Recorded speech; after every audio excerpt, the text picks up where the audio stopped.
രഞ്ജിനി ഹരിദാസ് എന്ന് കേൾക്കുമ്പോൾ മലയാളി മനസ്സിൽ ആദ്യം ഓടിയെത്തുന്നത് തന്റേടി എന്ന വാക്കാണ്. അതെ, അത് രഞ്ജിനി നേടിയെടുത്തതാണ്. ജീവിതത്തെ പൊരുതി ജയിക്കുന്നവൾക്ക് തന്റേടി എന്ന വിളിപ്പേര് അലങ്കാരമാണ്. ഒരു കാലത്ത് സ്റ്റേജ് റിയാലിറ്റി ഷോ എന്ന് കേട്ടാൽ ആദ്യം ഓർമ്മ വരിക രഞ്ജിനി ഹരിദാസിനെയും രഞ്ജിനിയുടെ മംഗ്ലീഷുമാണ്.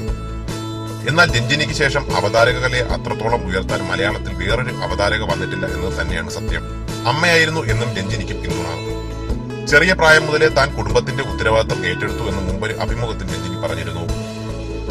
UK-യിൽ പഠിക്കുമ്പോഴാണ് രഞ്ജിനി മോഡലിംഗ് രംഗത്ത് സാധ്യതകളെ കുറിച്ച് അറിഞ്ഞത്. പിന്നീട് ആ രംഗത്ത് ഭാഗ്യപരീക്ഷണം. 2000-ൽ ഫെമിന മിസ് കേരളയായി രഞ്ജിനി ഹരിദാസ് തിരഞ്ഞെടുക്കപ്പെട്ടു. ഏഷ്യനെറ്റിലെ ഐഡിയ സ്റ്റാർ സിംഗർ എന്ന റിയാലിറ്റി ഷോയാണ് രഞ്ജിനിയെ പ്രശസ്തയാക്കിയത്. വളരെ എനർജറ്റിക്കായ ഇംഗ്ലീഷും മലയാളവും കൂടിക്കലർന്ന സംസാരവും രഞ്ജിനിയെ വ്യത്യസ്തയാക്കി. ഐഡിയ സ്റ്റാർ സിംഗർ എന്നാൽ രഞ്ജിനി ഹരിദാസ്, രഞ്ജിനി ഹരിദാസ് എന്നാൽ ഐഡിയ സ്റ്റാർ സിംഗർ എന്ന് പറയുന്ന ഒരു ചെറിയ കാലമുണ്ടായി. കേരളത്തിൽ റിയാലിറ്റി ഷോകൾ ശ്രദ്ധിക്കപ്പെട്ടത് രഞ്ജിനിയിലൂടെയാണെന്ന് പറഞ്ഞാലും തെറ്റില്ല. പിന്നെ അവതാരക ലോകത്ത് രഞ്ജിനി ഹരിദാസ് യുഗമായിരുന്നു. എവിടെ സ്റ്റേജ് ഷോ നടത്തിയാലും റിയാലിറ്റി ഷോ നടത്തിയാലും അവാർഡ്ദാനം നടത്തിയാലും രഞ്ജിനി ഹരിദാസ് അവതാരകയായി എത്തും.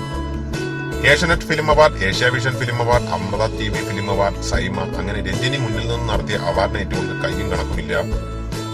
പ്രശസ്തിയിലേക്ക് കയറുമ്പോഴും രഞ്ജിനിക്കൊപ്പം വിവാദങ്ങളും ഉണ്ടായിരുന്നു.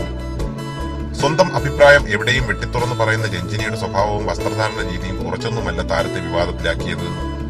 രഞ്ജിനിയെ ചുറ്റിപ്പറ്റി എന്നും വിവാദങ്ങൾ ഉണ്ടായിട്ടുണ്ട്. എയർപോർട്ടിൽ ക്യൂ തെറ്റിച്ചതിന് ഉണ്ടായ തർക്കവും പോലീസ് കേസും ഒക്കെ അതിന്റെ ഭാഗമാണ്. രഞ്ജിനി ഹരിദാസും ജഗതി ശ്രീകുമാറും തമ്മിലുള്ള പ്രശ്നവും മലയാളികൾ ഏറുന്നു. രഞ്ജിനി ഹരിദാസും മറഡോണയുമായുള്ള ബന്ധവും കേരളീയർ ആഘോഷിച്ചു. നടുവിരലിൽ വോട്ട് ചെയ്തതും അത് ഉയർത്തിപ്പിടിച്ച് സെൽഫി എടുത്തതിന്റെ പേരിലും രഞ്ജിനി പഴികേട്ടു. കേരളത്തിൽ പട്ടികളെ സംരക്ഷിക്കണമെന്ന് പറഞ്ഞ് രംഗത്തെത്തിയതായിരുന്നു ഒടുവിലത്തെ പ്രശ്നം. ഇങ്ങനെ കണ്ട് രഞ്ജിനിയെ കാണാതാവുകയായിരുന്നു. ഐഡിയ സ്റ്റാർ സിംഗറിന്റെ വേദി കഴിഞ്ഞപ്പോഴേക്കും രഞ്ജിനിക്ക് അത്യാവശ്യം സ്റ്റേജ് പ്രോഗ്രാമുകളും മറ്റുമൊക്കെ തിരക്കുകളുണ്ടായിരുന്നു. എന്നാൽ പിന്നീട് പുതിയ ആളുകൾ പരീക്ഷണാടിസ്ഥാനത്തിൽ വന്നതോടെ രഞ്ജിനിയുടെ മൂല്യം കുറഞ്ഞു. രഞ്ജിനി പതിയെ പിന്നോട്ടായി. വിവാദങ്ങൾ ചൂണ്ടിക്കാണിച്ചാണ് പലരും രഞ്ജിനിയെ തഴഞ്ഞത്.